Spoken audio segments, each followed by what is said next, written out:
ایک دل سے سوچ رہا ہے کہ یہ جنگ کا خاتمہ ہو, لیکن مڈل ایسٹرن جو کنٹریز ہیں ان کو شاید اب وہ اس سٹیج پر آ چکے ہیں کہ اب وہ یہ سمجھتے ہیں کہ ایران کے خلاف اگر کچھ کاروائی ہوتی بھی ہے تو اس میں کوئی حرج نہیں ہے.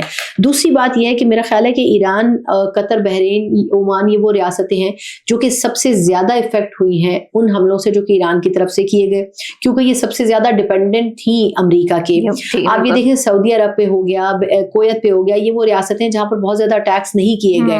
تو آئی تھنک میرا خیال یہ ہے کہ اس میں تھوڑا سا اب ایک نا فرسٹریشن کا جو ایلیمنٹ ہے وہ پیدا ہوا ہے, لیکن اس میں اگر آپ اس ایگریشن میں کسی اور اسلامی ملک کے خلاف کاروائی کے لیے یہ کہہ رہے ہیں کہ آپ کو فیصلہ کن کاروائی کرنی چاہیے, اس کا مطلب یہ ہے کہ آپ اس کو پرولونگ نہیں کریں. آپ کو اگر کچھ شدید کچھ کرنا ہے تو وہ شدت کے ساتھ آپ کر لیں. میرا خیال ہے کہ یہ جو اسٹیٹمنٹ ہے یہ بڑا ہی افسوس. یہ آپ بالکل صحیح کہہ رہی ہیں کہ اب اس میں نا فرسٹریشن دیکھی جا رہی ہے دونوں طرف سے, بلکہ دونوں طرف سے کیا اس میں جیسے ممالک بھی اسٹیک ہولڈرز ہیں وہاں پر بھی دیکھی جا رہی ہے وہ عالمی فورسز بنانے کی وہ کر رہے ہیں اپنے حماس کو کھلوانے کی. لیکن ہم نے دیکھا کہ جیسے ٹرمپ چاہتے تو یہ ہیں, اور میرا خیال سے امریکہ کے بھی 3000 شہروں میں ان کے خلاف مظاہرے کیے گئے ہیں. مڈ ٹرم الیکشن کا بھی ان کے اوپر برڈن ہے, اور وہ بھی کافی بوکھلائے ہوئے بھی ہیں جو رات کو کچھ کہتے ہیں صبح کچھ کہتے ہیں. لیکن اس کے باوجود بھی وہ اپنے طیارے بھی وہاں بھیج رہے ہیں. ان کا وہ جارج بش بھی جو بحری بیڑیا ہے وہ بھی وہاں جا رہا ہے. مطلب ہر چیز پوری طاقت وہ لگا رہے ہیں ایران کو پریشرائز کرنے کے لیے. لیکن دوسری طرف سے ایران بھی جو ہے میرا خیال سے جھکنے کو تیار نہیں ہے. ایسی سچویشن میں آپ کو کیا لگتا ہے یہ واقعی جو لوگ پہلے پریڈکشن کر رہے تھے تھرڈ ورلڈ وار یا کچھ نہ کچھ ہو جائے گا؟ اچھا دیکھیں, اگر ہم ستاروں کی علم فلکیات پہ چلے جائیں تو پھر تو ابھی بھی لوگ یہ کہہ رہے ہیں کہ یہ جنگ اتنی جلدی ختم نہیں ہوگی. پاکستان اس میں ضرور اپنی ایفرٹ کر رہا ہے, لیکن اس کو اب ہم یہ سمجھ سکتے ہیں اس پہ 2 تھیوریز پیش کی جا رہی ہیں. ایک تھیوری تو یہ ہے کہ شاید امریکہ اس وقت وقتی سیز فائر کر کے اپنے لیے ٹائم گین کرنا چاہتا ہے کہ اس میں وہ کیا حکمت عملی بنائے, کیونکہ انہوں نے جو فرسٹ ایئر کے طور پر جو اپنی اٹیکنگ اسٹریٹجی رکھی وہ کامیاب نہیں ہو سکی. ایران کے پاس اس کا جواب موجود تھا. اب وہ سیکنڈ ایئر میں کیا ہوتا ہے, ہو سکتا ہے اس کے لیے ان کو ٹائم گین کرنا ہے. لوگ کہہ رہے ہیں کہ 2 زمینی حملوں کا منصوبہ ہے کوئی. اب زمینی حملوں میں اگر آپ جائیں گے تو پھر میرا نہیں خیال, کیونکہ زمینی حملوں کے حوالے سے آپ کو امریکہ میں بہت زیادہ کنسنٹ کے حوالے سے کانگریس سے, ان کے جو پارلیمنٹ ہے ان سے بہت سارے اسٹیجز پہ آپ کو کنسنٹ لینی پڑے گی, کیونکہ اس کے لیے ایک بھاری فنڈنگ چاہیے ہوتی ہے. پھر اگر ہم دیکھیں تو آپ نے بالکل صحیح کہا, ایک تو مڈ ٹرم الیکشن امریکہ میں ہے, اس میں آپ کیا آفر کر رہے ہیں. ابھی بھی یہ کہا جا رہا ہے کہ تقریباً 90% لوگوں کی یہ رائے ہے امریکہ میں کہ یہ جنگ میں نہیں چاہیے. اچھا, پھر انٹرسٹنگلی جو اسرائیلی پارلیمنٹ ہے اس کا الیکشن جو نیتن یاہو کا الیکشن ہے وہ اکتوبر میں آ رہا ہے. اب اس الیکشن میں آفر کرنے کے لیے نیتن یاہو کے پاس کیا ہے, نیتن یاہو کوئی بہت ہی فیوریٹ شخصیت نہیں ہے اسرائیل کے کمیونٹی کے اندر, لیکن وہ اس الیکشن میں بھی اپنی کوئی کامیابی کوئی اچیومنٹ رکھنا چاہتے ہیں. اور کیونکہ ایران ان کا ازلی دشمن ہے تو اس لیے وہ یہ چاہتے تھے کہ وہ کوئی ایسی کامیابی لے کے اس الیکشن میں جائیں تاکہ ان کو اس حوالے سے رسپانس اچھا ملے. تو آئی تھنک دونوں جو سیاسی لیڈران ہیں ان کا ایک ٹارگیٹ ایران کو دباؤ میں تو لانا ہے, لیکن دوسرا ان کا ٹارگیٹ یہ بھی ہے کہ وہ اپنے الیکشنز میں کیسے کامیاب ہوتے ہیں. اب اگر دیکھا جائے تو میرا خیال یہ ہے کہ امریکہ کے پاس تو بڑا لمیٹڈ ٹائم ہے, البتہ اسرائیل کے پاس پھر بھی ابھی ایک بڑا اسپین موجود ہے.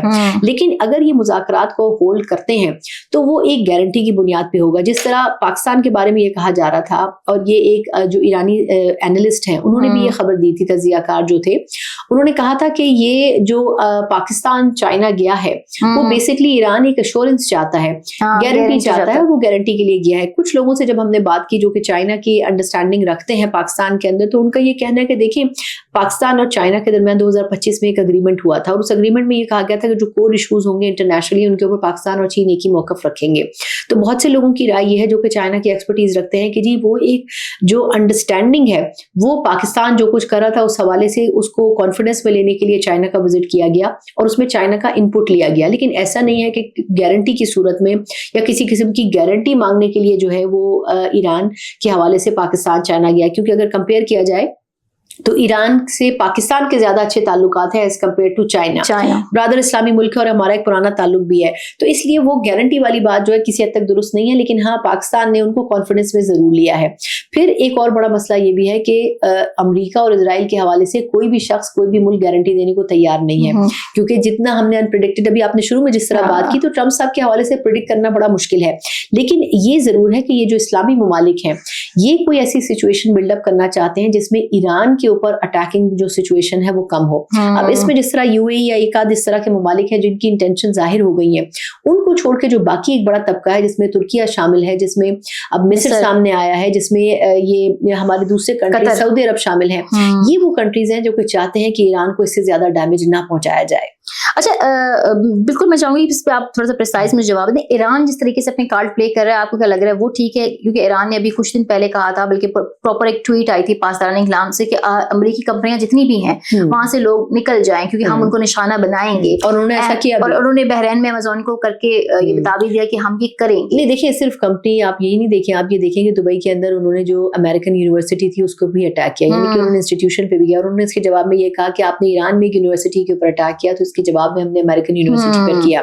تو اب اس میں دیکھیں کہ یہ تو وہ بدلہ تو لیں گے, لیکن اب اس میں نقصان ایک یہ ہوگا کہ وہ مڈل ایسٹرن کنٹریز کے اندر کریں گے. تو اس میں تو کوئی دو رائے نہیں ہے کہ ایران بڑے طریقے کے ساتھ کام کر رہا ہے اور وہ اتنا ہی ڈیمیج پہنچا رہا ہے. نقصان صرف اس میں یہ ہو رہا ہے کہ جو مڈل ایسٹرن کنٹریز ہیں وہ اس حوالے سے بددلی کا شکار ہو رہے ہیں. ادروائز تو ایران بھی اتنا ہی پریسائزلی جواب دے رہا ہے. پر سب سے بڑھ کر یہ کہ یہ بھی کہا جا رہا ہے کہ پانی کے اندر جو ان کی فائبر آپٹکس ہیں ان کو نشانہ بنانے کی کوشش ایران کر سکتا ہے. بہت سارے جو نیوکلیئر سائٹس ہیں اسرائیل کی ان کو انہوں نے ٹارگٹ کیا ہوا ہے, ان کو نشانہ بنانے کی کوشش کر سکتے ہیں. ایسا کچھ بھی اگر یہ کرتے ہیں تو اس میں obviously اسرائیل کا نقصان ہوگا, تو وہ پراکسی کے طور پر اس وار میں استعمال ہو رہا ہے ایران اور امریکہ کے بیچ میں. تو آئی تھنک بہت سوچ سمجھ کر قدم ایران اٹھا رہا ہے, لیکن یہ کہنا کہ جی ان کے نشانے پر کچھ نہیں ہے یہ غلط ہے. صحیح. چلیے ہم تھوڑا سا پاکستانی پالیٹکس پہ آ جاتے ہیں. پاکستانی پالیٹکس میں اس وقت تو وہی خان صاحب والا ایشو ہی ہے. پہلے اب سہیل آفریدی صاحب جو ہیں وہ اس وقت کافی لگتا ہے مشکلات میں گھرے ہوئے ہیں. ایک تو ان کے لوئی وٹان جوتے جو ہیں وہ بڑے ہر جگہ ڈسکس ہو رہے ہیں کہ انہوں نے کپتان چپل سے لوئی وٹان کا سفر طے کر لیا کامیابی سے. اب وہ کے پی کے میں کرپشن کی بھی بڑی باتیں ہو رہی ہیں. اچھا سہیل آفریدی صاحب نے جو رہائی فورس کا پہلے ایک وہ کیا تھا انیشیٹو لیا تھا جی ممبر شپ ہو گئی, وہ اب سننے میں آیا کہ اس کو مؤخر کر کے کوئی جامع منظم قسم کی سیاسی تحریک جس کا ہولڈ جو ہے محمود خان اچکزئی کے پاس ہوگا وہ چلائیں گے. لیکن میرا سوال ہے کہ محمود خان اچکزئی تو اپوزیشن لیڈر بننے کے بعد کافی سائلنٹ اسکرین سے غائب ہی ہیں, کیا واپس وہ آ کر کوئی تحریک چلائیں گے؟ آپ کو کیا لگتا ہے؟ اچھا دو سوال ہیں آپ کے لیے, اس سے پہلے میں ایک اور پولیٹیکل خبر پہ بات کرنا چاہوں گی. وہ یہ کہ ہم نے تھوڑا سا اسکپ کر دیا, بلاول صاحب اور مولانا صاحب کی ملاقات ہوئی ریسنٹلی. اس میں ایک امپورٹنٹ چیز یہ ہوئی کہ جو نئی ترمیم ابھی آنی ہے 28ویں ترمیم, اس کے بارے میں جو بہت سی ریزرویشنز تھی پاکستان پیپلز پارٹی کی, کچھ تو ان کو بڑا طریقے سے کنوے کر دیا گیا کہ دیکھیں ملک کے مفاد میں آپ کو اس کے اوپر تو کام کرنا پڑے گا. اچھا, اور انہی کے حوالے سے کنسنٹ لینے کے لیے, کیونکہ مولانا صاحب کے زرداری صاحب اور نواز شریف صاحب کے بڑے پرانے تعلقات ہیں, ان کو آن بورڈ لینے کے لیے ایک انیشیل ملاقات ہوئی ہے. لیکن اب کہا جا رہا ہے کہ بقرعید سے پہلے اس امینڈمنٹ کے اوپر فائنلائز چیزیں ہو جائیں گی, تو اس پر مولانا صاحب کو بھی آن بورڈ لینے کی خواہش ہے. شروعاتی ملاقات ہے, لیکن میرا خیال یہ ہے کہ اب جو تبدیلی ابھی پولیٹیکل ہمیں ہیپننگز دیکھنے کو ملیں گی وہ صرف ترمیم کے حوالے سے دیکھنے کو ملیں گی. اگلے 1.5 مہینے میں یہ پولیٹیکل جو ڈیولپمنٹس ہیں یہ ہوں گی. اب آتے ہیں آپ کے سوال کے دوسرے حصے کی طرف. دیکھیں پی ٹی آئی کے حوالے سے آپ نے دو چیزیں اجاگر کی. ایک تو یہ کہ سہیل آفریدی صاحب کی ٹاسک فورس کا کیا بنا. انہوں نے جو رہائی فورس بنائی تھی پہلے اس کو ٹاسک فورس میں کنورٹ کیا, پھر جب ان کو یہ احساس دلایا گیا کہ یہ آپ اگر اس سچویشن میں جہاں پاکستان اس وقت ہے آپ اگر کوئی سڑکوں پر آنے کی کوئی چیز سوچیں گے تو ایک تو آپ کی رخصتی کا دروازہ کھلا ہوگا, اور دوسرا یہ ہے کہ آپ کی سیٹ تو جائے گی لیکن پی ٹی آئی جو بچی کچی ہے اس کے اوپر بھی کریک ڈاؤن ہوگا. کیونکہ ایسا تو نہیں ہے کہ آپ کے پی کے اندر ہی سارا گھوم پھرنا کریں گے, آپ پنجاب میں آنے کا رخ کریں گے, آپ اسلام آباد کا رخ کرنے کی کوشش کریں گے. یہ ساری چیزیں اگر آپ کرنے کی کوشش کریں گے تو آپ کو ابرپٹلی روکا جائے گا اور اس میں نقصان آپ کا ہوگا. ان کے کتنے ہی کارکن جو ہیں وہ اس وقت بھی جیلوں میں ہیں یا اپنے کیسز فیس کر رہے ہیں. تو اب یہ خود پی ٹی آئی یہ کہتی ہے کہ ہم کارکنوں کو سڑکوں پر لانے سے ڈرتے ہیں کہ اب مزید کتنی ان کے خلاف جو ہیں وہ رپورٹیں درج ہو.